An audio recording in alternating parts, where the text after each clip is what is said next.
अस्सलाम वालेकुम नाज़रीन, आप यूट्यूब चैनल देख रहे हैं। मैं इमरान खान हूँ। जैसे जैसे 24 नवंबर करीब आ रहा है, चीज़ें तेज़ होती जा रही हैं। दोनों जानिब से तेज़ हो रही हैं, दोनों जानिब से तैयारियाँ हो रही हैं, दोनों जानिब से मनसूबाबंदी की जा रही है कि चीज़ों को कैसे कंट्रोल करना है। इस वक्त इस्लामाबाद में क्या सिचुएशन है, वहाँ क्या तैयारियाँ हैं, वो मैं आपको बताता हूँ। लेकिन पहले इमरान खान साहब का एक लेटेस्ट स्टेटमेंट है और ये रोज़ाना की बुनियाद पर इमरान खान साहब एक स्टेप आगे जा रहे हैं।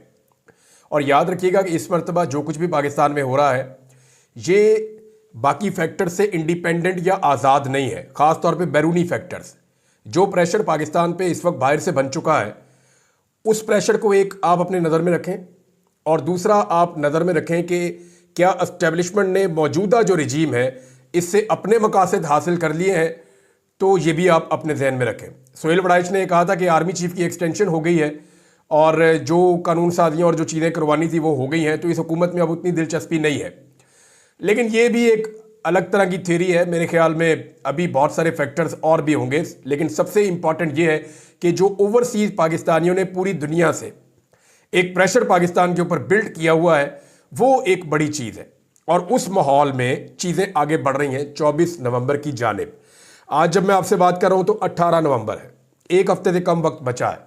इस एक हफ्ते में क्या होगा, कितनी तेज़ी से होगा, इमरान खान साहब का ये स्टेटमेंट सुनिए, फिर आपको आइडिया हो जाएगा। इमरान खान कह रहे हैं कि 24 नवंबर को एहतजाज की फाइनल कॉल सिर्फ पीटीआई के लिए नहीं है, पाकिस्तान भर के अवाम इस रोज़ अपने हक के लिए बाहर निकले। साबिक वज़ीर आज़म इमरान खान साहब की हमशीरा आई जेल से बाहर, अलीमा खान साहिबा, और उन्होंने इमरान खान साहब का पैगाम जो है वो सुनाया। उन्होंने कहा कि इमरान खान ने 24 नवंबर को पाकिस्तान भर के अवाम को एहतजाज के लिए बाहर निकलने की दावत दी है। ये एहतजाज सिर्फ पाकिस्तान तहरीक इंसाफ का नहीं है।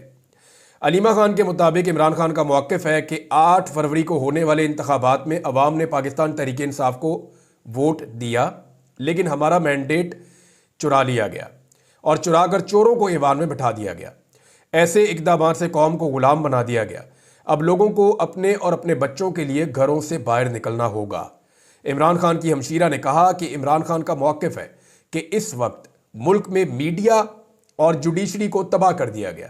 मीडिया की तो गवाही मैं आपको देता हूँ, यानी वो लोग जिनको हम पाकिस्तान का जो संजीदा मीडिया था, जिन लोगों को हम समझते थे कि ये सिर्फ हंसी मजाक के लिए हैं, इनके साथ टाइम अच्छा पास हो जाता है, उन लोगों को उठाकर मेन जगहों में बिठा दिया गया है। हालांकि मैंने कुछ कार्टून टाइप के लोग पाकिस्तान टेलीविजन के ऊपर देखे, ले जाकर उनको उधर बिठा दिया गया। अजीबोगरीब पाकिस्तान के मीडिया के साथ तो खिलवाड़ कर दिया गया। जो संजीदा लोग हैं वो बेचारे दीवार के साथ लगे हुए हैं या अपनी इज्जतें बचा रहे हैं, और जो इंतहाई गैर संजीदा लोग हैं उनको उठाकर पता नहीं कहां से कहां फिट कर दिया है। अब हुआ ये कि इमरान खान साहब ने कहा कि मीडिया का गला घूंटने के लिए वीपीएन पर भी पाबंदी लगा दी गई है। ये सोशल मीडिया भी अब तकरीबन बंद किया जा रहा है, वो ये बता रहे हैं। उन्होंने कहा, इमरान खान ने, कि 24 नवंबर को ओवरसीज पाकिस्तानियों को भी एहतजाज करने का कहा है और अपील की है कि ओवरसीज पाकिस्तानियों को मुल्क का एहसास होना चाहिए। अलीमा खान के मुताबिक इमरान खान ने ओवरसीज पाकिस्तानियों को कहा है कि वो 24 नवंबर को अपने अपने मुल्कों में जहां वो मौजूद हैं वहां निकलकर एहतजाज रिकॉर्ड करवाएं और कहें कि ये जो जुल्म हो रहा है पाकिस्तान में, ये हमारे लिए काबिल कबूल नहीं है। सहाफ़ी ने जब सवाल किया कि परवेज़ इलाही पर्दा स्क्रीन से क्यों गायब है, तो इसके जवाब में अलीमा खान साहिबा ने कहा कि मुझे इस हवाले से कुछ मालूम नहीं है। इमरान खान साहब ने 24 नवंबर को इस्लामाबाद में एहतजाज की कॉल दी हुई है और उन्होंने ये कहा हुआ है कि हम अपने मुतालबात की मंजूरी तक वापस नहीं आएंगे। यही चीज़ जो है वो इमरान खान साहब की अहलिया बुशरा बीबी, उन्होंने भी यही चीज़ जो है इसको दोहराया है और उन्होंने कहा, जी बिल्कुल वापस नहीं आना जब तक कि हमारे मुतालबात नहीं मान लिए जाते। ये था जी इमरान खान साहब का स्टेटमेंट। अब ज़रा आप देखें कि तैयारियाँ क्या हो रही हैं। नंबर 1 तो इस्लामाबाद में दफ़ा 144 नाफिज कर दी गई है। दफ़ा 144 को एक हथियार के तौर पे इस रजीम ने इस्तेमाल किया है, यानी कभी पंजाब में लगा देते हैं, कभी किसी शहर में लगा देते हैं। जब भी कहीं पाकिस्तान तहरीक इंसाफ एक कॉर्नर मीटिंग भी रख ले तो फौरी तौर पे दफ़ा 144 लगा दी जाती है।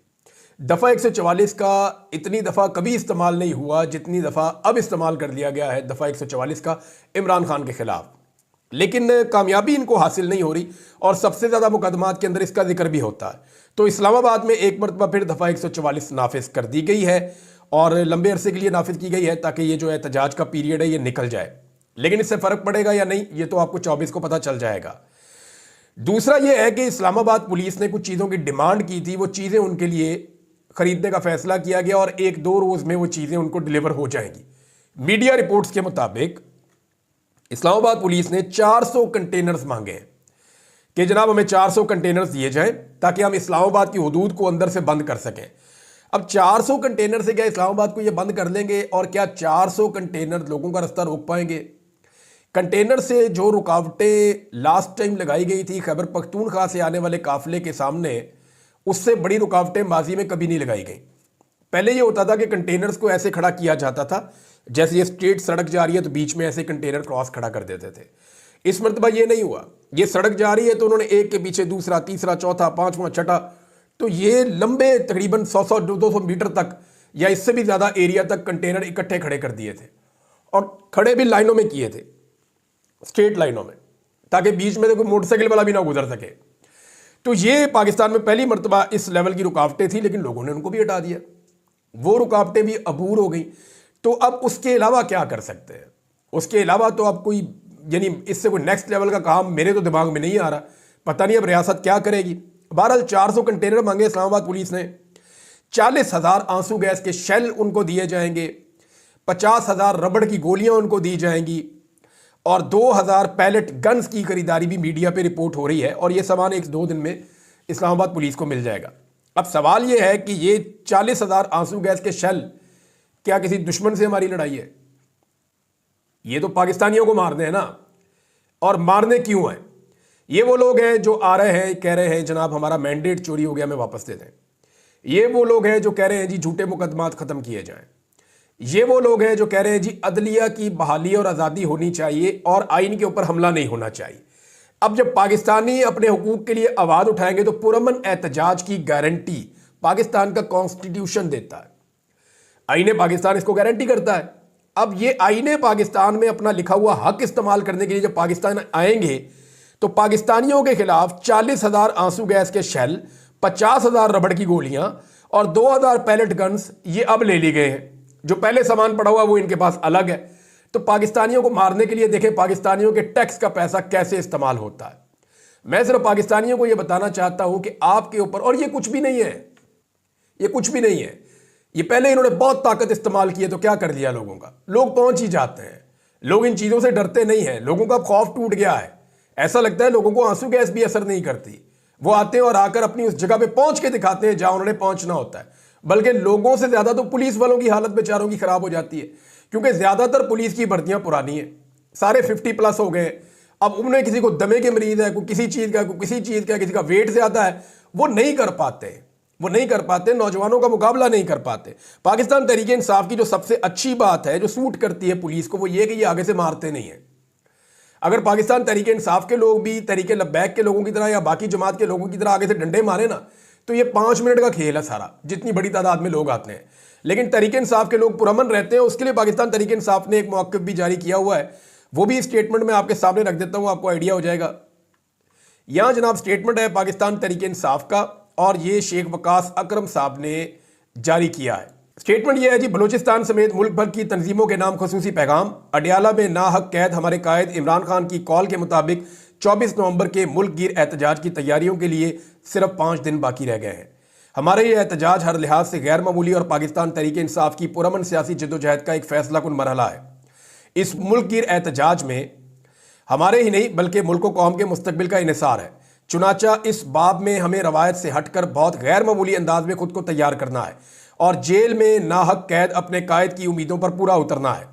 मरकज से निचली सतह तक हमारी मरकजी तंजीम, शोबाजात और कारकुनान के लिए लाजिम है कि दीगर तमाम मामलात को एक जानिब रखते हुए एक लम्हे की ताखीर किए बगैर खुद को 24 नवंबर के पुरअमन एहतजाज की तैयारियों के लिए वक्फ करें।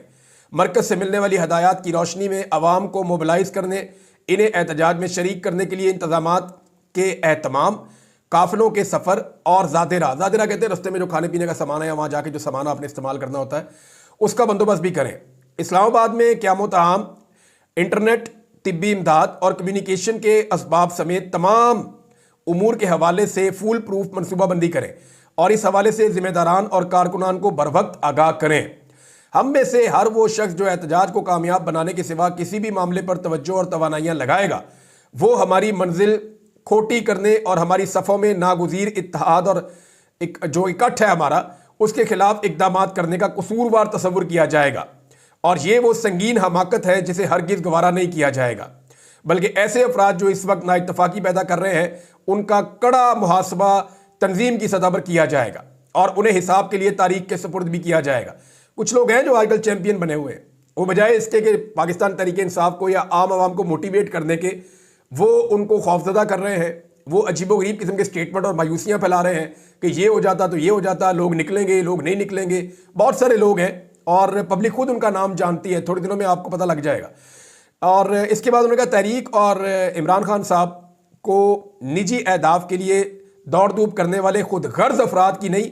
देखा, ये उन्होंने कह दिया कि जो अपनी ज़ात को आगे रख रहे हैं इस वक्त इस तहरीक से भी, वो उनकी गर्ज अपने लिए है, खुद गर्ज लोग हैं वो। उन्होंने कहा तमाम शख्सी और ग्रोही मफादात से बालातर होकर पाकिस्तान की हकीकी आज़ादी के लिए बेलौस अंदाज में अपने सर धड़ की बाजी लगाने का हौसला रखने वाले साथी और कारकुनान दरकार हैं।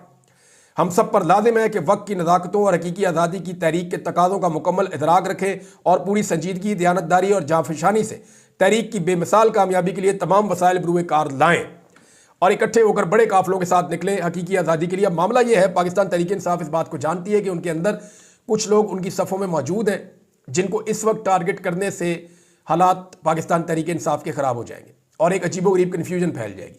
तो तहरीक इंसाफ इस वक्त गुरेज कर रही है, लेकिन नाम लिए बगैर उन्होंने बता दिया है कि कुछ बंदे मायूसी फैला रहे हैं, कुछ बंदे अपनी ज़ाती तशहीर के लिए या अपनी ज़ात के लिए इस तहरीक को नुकसान पहुंचा रहे हैं कि जी मैं होता तो मैं ये कर देता, मैं होती तो मैं वो कर देती, मुझे मौका मिला तो मुझे ये कर देना चाहिए, लेकिन क्योंकि मुझे मौका नहीं मिल रहा लिहाजा मैंने करना ही नहीं है, या ये होगा नहीं, या इमरान खान की कॉल पे पता नहीं लोग निकलते। इस किस्म की लोग मायूसियां फैला रहे हैं। उसकी बहनें क्यों कर रही हैं, उसकी बीवी क्यों कर रही है? भाई और कौन करेगा? एक बहन अपने भाई के लिए आवाज़ नहीं उठा सकती, एक बीवी अपने शौहर के लिए आवाज़ नहीं उठा सकती। ये गैर सियासी हैं और मैं भी इसके हक में हूँ। जिस दिन इमरान खान की बहनें सियासत में आकर बड़े बड़े सियासी फैसले करेंगी, या इमरान खान की बीवी खैबर पख्तूनख्वा की हुकूमत को चलाना शुरू कर दे, या इमरान खान की बीवी जो है वो बड़े बड़े सियासी फैसले करना शुरू कर दे और इमरान खान साहब बाहर हो, तो फिर तो भाई गिला बनता है। अब एक आदमी जेल में है और उसकी इंफॉर्मेशन उसकी बीवी और बहनों के जरिए बाहर आ रही है और वो अपने शौहर को और अपने भाई को छुड़ाने के लिए वो लोग तहरीक चला रही हैं, तो अभी अब वो उनको जस्टिफाई है, उनके लिए पोजीशन उतनी ऑकवर्ड नहीं है जितनी मरीम नवाज के लिए है कि नवाज शरीफ की बेटी है तो वज़ीर आला बन गई, जितनी बिलावल के लिए है कि जरदारी का बेटा है तो जो मर्जी बन जाएगा, जितनी और बहुत सारे लोगों के लिए है। पाकिस्तान में पीटीआई के अंदर भी ऐसे लोग मौजूद हैं। परवेज़ इलाही के बारे में पूछा गया जनाब अलीमा खान साहिबा से, और ये बात ठीक है, परवेज़ इलाही साहब बिल्कुल गायब हैं, उनके साहबजादे भी पाकिस्तान में नहीं हैं और गुजरात में क्या एक्टिविटी हो रही है उसमें परवेज़ इलाही साहब का क्या किरदार है इस वक्त, इस हवाले से अभी तक कोई इन्फॉर्मेशन नहीं आई। उम्मीद है कि इन्फॉर्मेशन आ जाएगी। एक बड़ा तगड़ा ख़ानदान है सियासत में, तो उन्हें अपनी एक्टिविटीज़ करनी चाहिए। अच्छा जी, आईजी इस्लामाबाद और खैबर पख्तूनख्वा के आईजी को 10-10 करोड़ के प्लॉट जनाब मिल गए हैं 15-15 लाख में। अंदाजा करें आप, पाकिस्तान जहाँ पे बेशुमार लोग बेरोजगार हैं, बेघर हैं, वहाँ पे आईजी पंजाब को और आईजी खैबर पख्तूनख्वा को सिर्फ इसलिए कि वो हमारी बात माने। अब देखें ना, ये क्यों ना बात माने एस्टेब्लिशमेंट की, ये क्यों ना बात माने हुकूमत की। भाई 10-10 करोड़ के प्लॉट है वो 15-15 लाख में दे दिए। 10 करोड़ का प्लॉट 15 लाख में दे दिया, और क्या चाहिए उनको। सीसीपीओ लाहौर को दिया है जी 3 करोड़ का प्लॉट मुबैना तौर पे 5 लाख में। और भी अफसरान हैं जिनकी मौजें लगी हुई हैं। अब जब इस तरह की मौजें लगेंगी अफसरान की, तो वो अफसरान क्या चाहेंगे कि वो हुकूमत की बात ना माने, वो तो कहेंगे जो मर्जी करवा लें आप हमसे। अब पूरी कीमत दे के प्लॉट लेना जिसने लेना है। तो यहाँ तो पाकिस्तान में जो है आवे का आवा बिगड़ा हुआ है, मौजें लगी हुई हैं सबके सबकी। बुशरा बीबी को जनाब तोशाखाना 2 में 21 नवंबर को पेश होने के लिए मौका दिया गया। उन्हें कहा गया कि अगर वो पेश ना हुई तो उनकी जमानत खारिज कर दी जाएगी। अब आप सारे ये जानते हैं कि अगर वो आ जाती हैं तो मुमकिन है उनको गिरफ्तार कर लिया जाए, ताकि एक 24 तारीख से पहले कम से कम बुशरा बीबी तो काबू आ जाए। दूसरा, एक और चीज़ भी पाकिस्तान तहरीक इंसाफ के चंद लोगों ने मेरे साथ रब्ता किया और उन्होंने मुझे बताया कि कल ये बात हुई थी, बल्कि ये खबर जो है वो कुछ जर्नलिस्ट ने उन्होंने रिपोर्ट की थी। मुझे हैरत हो रही थी, मुझे लगता था ये हो नहीं सकता, लेकिन जब मुझे पाकिस्तान तहरीक इंसाफ के लोगों ने रब्ता किया और उन्होंने कंफर्म किया कि इस्लामपुरा में ये वो जगह है जहाँ पे यास्मीन राशिद साहिबा का हल्का है जिसे नवाज शरीफ ने छीना है। अब यहाँ पे आपको याद होगा कि नवाज शरीफ इलेक्शन से पहले एक दफ़ा गए थे यहाँ कंपेन करने के लिए गाड़ियों का काफिला लेकर, तो उनके लिए लोग निकले ही नहीं, किसी ने उनका इस्तकबाल नहीं किया, बल्कि उल्टा ये हुआ कि इस इलाके के बच्चों ने निकलकर नवाज शरीफ के खिलाफ नारे लगा दिए थे। और वो जो नारे इलाके के बच्चों ने निकल कर नवाज शरीफ के खिलाफ लगाए थे, लाहौर के जो सहाफ़ी हैं उन्होंने इसको रिपोर्ट कर दिया था, जिसके बाद उन सहाफ़ियों के ऊपर जो है बड़ी सख्ती भी की गई थी। सहाफ़ियों ने बता दिया जनाब बच्चे तो मियाँ साहब का मजाक उड़ा रहे थे। अब जनाब यहाँ पे इसी हल्के के अंदर नाबालिग बच्चे जो हैं, छोटे बच्चे हैं, शयान हैं, मुबीन हैं, दीगर बच्चे थे, ये इमरान खान के स्टिकर चिपका रहे थे 24 नवंबर की काल के हवाले से। पाकिस्तान एक जमहूरी मुल्क है, आज़ादी है, यहाँ पे पुरअमन एहतजाज के लिए वो स्टिकर लगा रहे थे।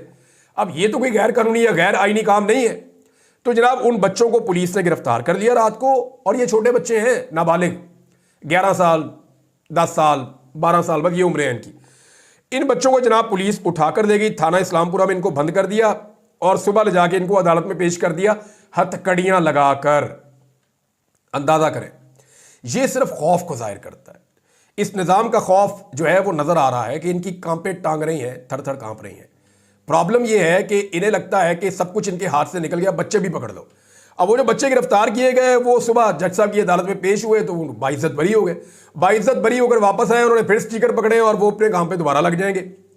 तो ये निज़ाम कैसे फिर चलेगा, ये मामला फिर कैसे आगे बढ़ेगा? यानी इस किस्म की ज्यादती इस मुल्क के अंदर की जा रही है कि बच्चों को गिरफ्तार किया जा रहा है। ये पहली दफा हो रहा है। खवातीन को अगवा कर लेते हैं, खवातीन को गिरफ्तार कर लेते हैं, बच्चों को अगवा कर लेते हैं, बच्चों को गिरफ्तार कर लेते हैं, बच्चों को टॉर्चर करते हैं। ये इंतहाई बदकिस्मती है। इस लेवल तक पाकिस्तान पहले कभी नहीं गिरा था जिस लेवल तक पाकिस्तान अब गिर रहा है बदकिस्मती से। इमरान खान साहब के मुकदमात की तफसीलात सामने आई है नाजरीन। 62 मुकदमात उनके ऊपर इस्लामाबाद में दर्ज हैं, पुलिस बता रही है। और लाहौर के अगर आप मिलाएं और बाकी सारे मुकदमात मिलाएं तो 125 मुकदमात इमरान खान के खिलाफ है। अब ये इस किस्म के भोंडे मुकदमात हैं जिनकी बुनियाद पे अक़वाम मुत्तहिदा में, अमेरिका में, यूरोप में, पूरी दुनिया में पाकिस्तान का मजाक बनता है कि भाई एक आदमी जिसको सारी दुनिया जानती है, एक आदमी जिसके ऊपर आज से 2 साल पहले एक भी मुकदमा नहीं था, एक आदमी जिसका सारा रिकॉर्ड पूरी दुनिया जानती है, सबको पता है कि वो रूल ऑफ लॉ में बिलीव करता है, वो आदमी जो पाकिस्तान का वजीर आजम रहा है, वो आदमी जो अक़वाम मुत्तहिदा में अमन के लिए बात करता रहा, इस्लामोफोबिया के हवाले से लोगों को आगाह करता रहा, उस आदमी के ऊपर एकदम जब उसकी हुकूमत गिरी तो जनाब 150 के करीब, बल्कि 200 मुकदमा पहले हो गए थे, अभी 100-125 तो ये सामने आ गए। 125 मुकदमात हैं। ये मजाक नहीं बनेगा तो और क्या होगा? ये पाकिस्तान का मजाक उड़वा रहे हैं, कभी फतवा दिलवा के, कभी कुछ और करके। उधर जो फतवा दिया है ना उलमा ने, वो जनाब अब अपने फतवे से पीछे हट रहे हैं। वो ये कह रहे हैं नहीं, हमारा कहने का मकसद ये नहीं था, हमारा कहने का मकसद था कि जायज़ तनकीद अगर करें VPN लगा के तो वो ठीक है, रजिस्टर करा लें, जायज़ तनकीद करें। यार आपका मौलवी साहब क्या ताल्लुक है तनकीद से? लोग जायज़ करें नाजायज़ करें, आपको क्या, आपका क्या ताल्लुक है तनकीद के साथ? आप जनाब मजहब की बात करें। एक आदमी के नज़दीक वो जायज़ है, एक आदमी के नज़दीक वो नाजायज़ है। आप बीच में, तू कौन मैं खामखा, ना 3 में ना 13 में, आपने आगे बीच में फतवा ठोक दिया, यानी आपने इस्लाम का मजाक उड़ा दिया। अब वहां पे जो सेनेट की कायमा कमेटी है इंफॉर्मेशन टेक्नोलॉजी की, वो बैठे, उन्होंने भी बैठ के कहा, उन्होंने कहा जी ये क्या किया है इन्होंने, और उन्होंने तनकीद की है इस्लामी नजरियाती कौंसिल के फतवे के ऊपर। और वो ये बता रहे हैं कि 25 लाख फ्री लॉन्सिंग कर रहे हैं लोग, 25 लाख से ज्यादा पाकिस्तान में, उनमें 10 लाख से ज्यादा जो है वो VPN को डायरेक्टली इस्तेमाल करते हैं, बाकी लोग भी इस्तेमाल करते हैं। और ये इस्लामी नजरियाती कौंसिल कह रही है जी वो गंदी साइटें देखते हैं जी VPN के ऊपर। और भाई VPN के ऊपर आपको पता क्या चलता है, कैसे चलता है कि वो क्या देख रहे हैं? VPN जब लग जाता है तो वो तो ट्रैफिक चली जाती है किसी और मुल्क में, तो आपको उस मुल्क में उस ट्रैफिक के ऊपर चल क्या रहा है, लोग देख क्या रहे हैं, आपने ये सर्वे कैसे कर लिया, या आपने कैसे इज्यूम कर लिया? बुनियादी नॉलेज का फुकदान है, चीजों का पता नहीं है, बस जो इनको कहा जाता है ये वो कर देते हैं। अब गलत फतवा दे के फंस गए हैं सारे जो उलमा इकराम है, जो बेहतर उलमा इकराम है, जिन्होंने हुकूमत से इस वक्त कुछ लिया नहीं हुआ, जिनकी दिहाड़ियां नहीं लग रही, वो साफ कह रहे हैं जनाब ये आपने ज्यादती की है, इस फतवे को आपको वापस लेना चाहिए। इमरान खान साहब और उनके साथी एक और इस्लामाबाद में मुकदमे में बाइज्जत बरी हो गए। बड़ा ही भोंडा सा मुकदमा था, अदालत ने उड़ा के साइड में फेंका है। सदाकत अब्बासी, वासिक कयूम और उमर तनवीर भट्ट के हवाले से जो है वो सरकार ने, जो प्रोसिक्यूशन है उसने अपना बयान वापस ले लिया। उन्होंने कहा जी ये तो वादा माफ गवाह बन रहे थे, अब नहीं बन रहे, ये तो हमारे हक में बयान दे रहे थे, अब नहीं दे रहे। तो हालात बदल गए जी। 9 मई के हवाले से पहले इनको गवाह बनाया हुआ था, अब वो कह रहे जी अब इनको फारग कर रहे हैं, इनके नाम निकाल दिए जाए क्योंकि ये अब गवाही नहीं दे रहे। तो जुल्म, फस्तायत और जबर, उसका इख्तिताम एक दिन होता है और अल्टीमेटली होना है। इसको लंबा कर सकते हैं आप, कितना कर लेंगे? 6 महीने और, साल और, 2 साल और, 10 साल और। आपको एक दिन हार माननी पड़ेगी। एक दिन ये जुल्म और जबर खत्म हो जाएगा, या लोग कर देंगे या आप खुद हार जाएंगे। अब तक के लिए इतने, अपना ख्याल रखिएगा, अपने चैनल का भी। अल्लाह हाफ़िज़।